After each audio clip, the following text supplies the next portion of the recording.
Hello friends, आज हम master study classes channel पर आपका अभिनंदन करते हैं, स्वागत करते हैं। आज हम एक ऐसे टॉपिक की बात करेंगे शिक्षा मनोविज्ञान में जो अक्सर, चाहे वो एमपी टेट हो, हरियाणा स्टेट हो, चाहे अपने यूपी टेट हो, सी टेट हो, या फिर राजस्थान में रीट भर्ती की परीक्षाओं के लिए बहुत ज़्यादा उपयोगी होता है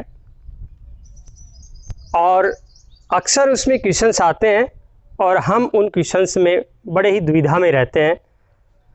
आप समझ गए होंगे, आज हम जो संज्ञानात्मक विकास सिद्धांत दिया है, संज्ञानात्मक विकास सिद्धांत जीन पियाजे जी ने, उसके ऊपर बातचीत करेंगे। जीन पियाजे इसके प्रतिपादक थे, इन्होंने ये सिद्धांत दिया था। सिद्धांत बहुत ही विस्तृत है, इसे अपन कई वीडियोज़ में बनाएंगे, लेकिन इसकी जो सबसे अच्छी जो कुछ शब्दावलियाँ हैं, जीन पियाजे ने जो शब्दावलियाँ दी हैं उनमें अक्सर क्वेश्चन आता है और हम बड़े ही असमंजस में होते हैं, तो वो अपन देखते हैं। जैसे एक टर्म्स आती है इनकी, जिसे हम कहेंगे अनुकूलन। अनुकूलन एक इसी प्रकार से आपके सामने टर्म आती है आत्मसातकरण,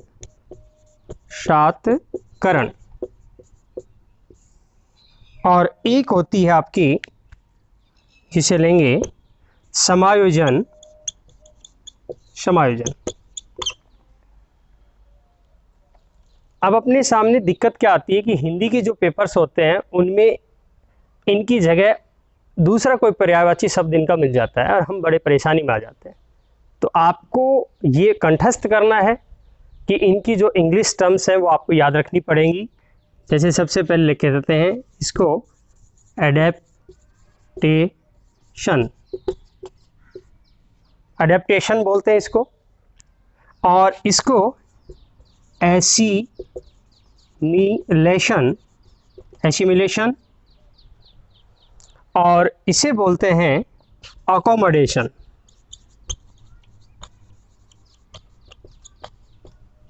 जब भी आप पेपर में देखोगे इनके लिए यही शब्द इंग्लिश लैंग्वेज में मिलेंगे।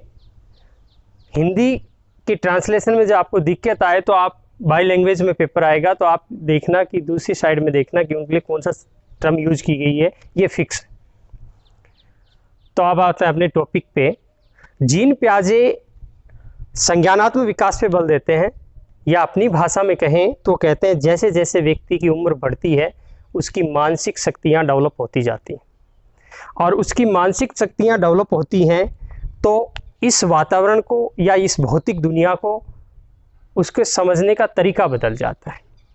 या यूँ कहीं कि समझने का तरीका क्यों बदल रहा है, तो आपका सीधा आंसर होगा कि उसका मस्तिष्क का डेवलपमेंट हो गया है, इस वजह से इस वातावरण को समझने का उसका तरीका अलग हो गया है।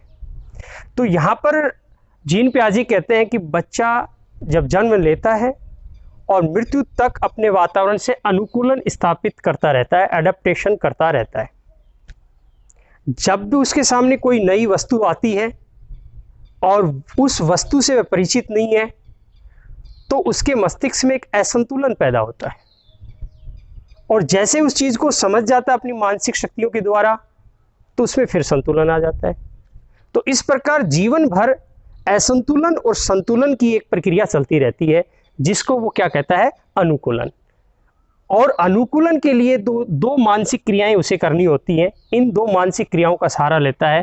पहली है आत्मसातकरण, दूसरी होती है समायोजन। तो जैसे अपने एक एग्जाम्पल से समझेंगे।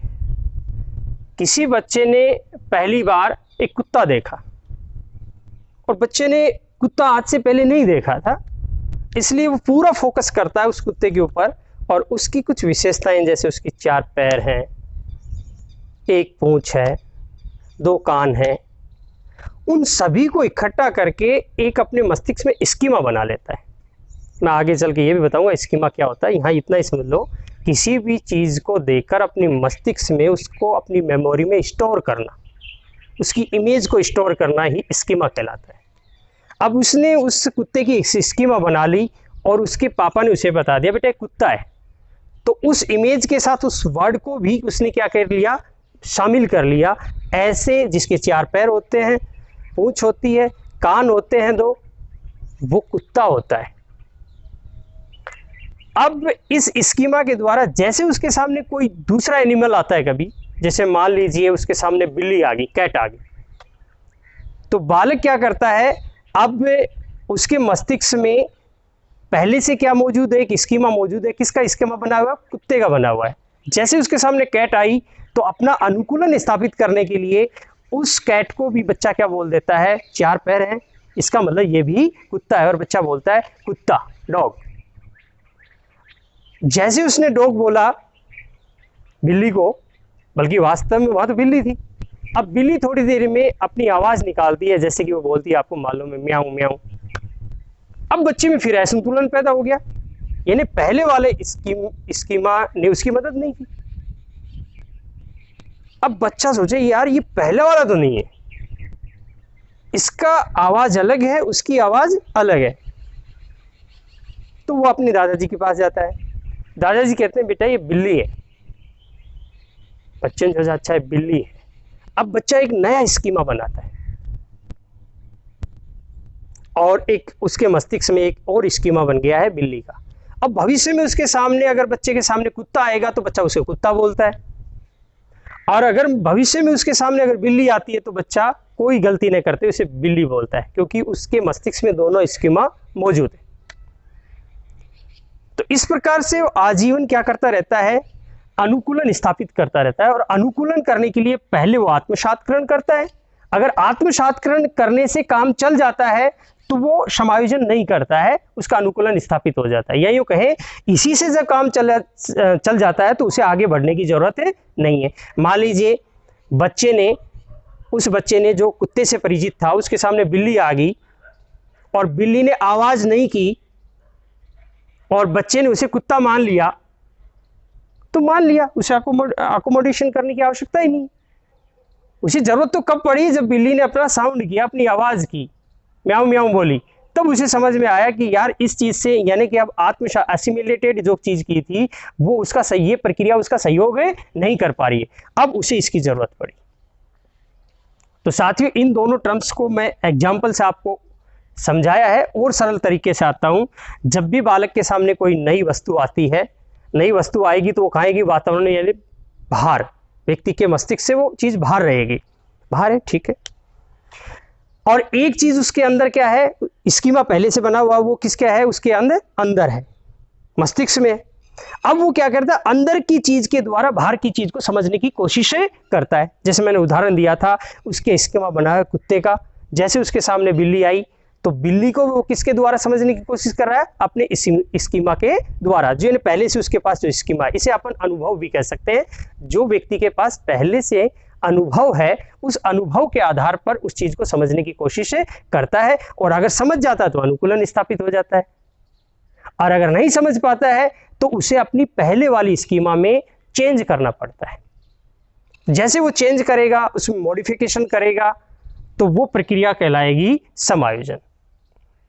यानी और सरल शब्दों में आते हैं तो आप ये समझें, जब वो अनुकूलन स्थापित करने के लिए पहले वाले स्कीमा में कोई नई सूचनाओं को जोड़ता है, क्या कर रहा है, नई सूचनाओं को ऐड कर रहा है, जोड़ रहा है, तो वो साथियों कहलाएगा आत्मसात्करण। जैसे दूसरा एग्जांपल देता हूं मैं। बच्चे ने पहली बार एक बिल्ली को देखा और उसकी मम्मी ने बता दिया बेटा बिल्ली होती है, और बच्चे ने उसका एक स्कीमा बना लिया बिल्ली का। अब कुछ दिनों बाद में उसके सामने, पहली बार उसके सामने जो बिल्ली थी, जब स्कीमा बना रहा था, व्हाइट कलर की थी, सफेद रंग की थी।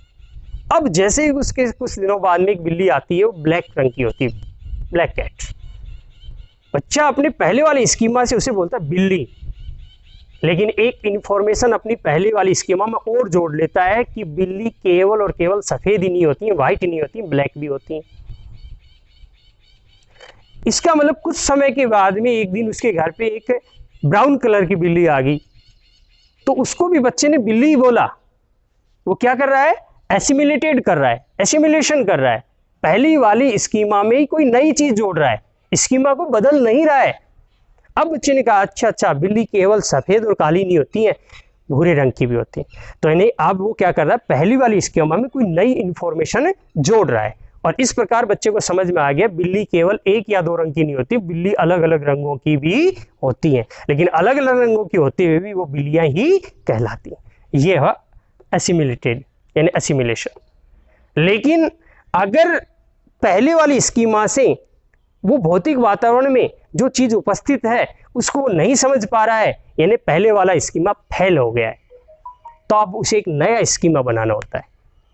मैंने अभी आपको एग्जांपल दिया था, उसे रिपीट कर रहा हूं कि जैसे कुत्ते से वो परिचित स्कीमा बनाया है, बिल्ली उसके सामने आने पर वो एक बार उसे बिल्ली समझता है यानी कुत्ता समझता है, लेकिन फिर उसे लगता है नहीं नहीं ये कुत्ता नहीं है, ये कुछ और है।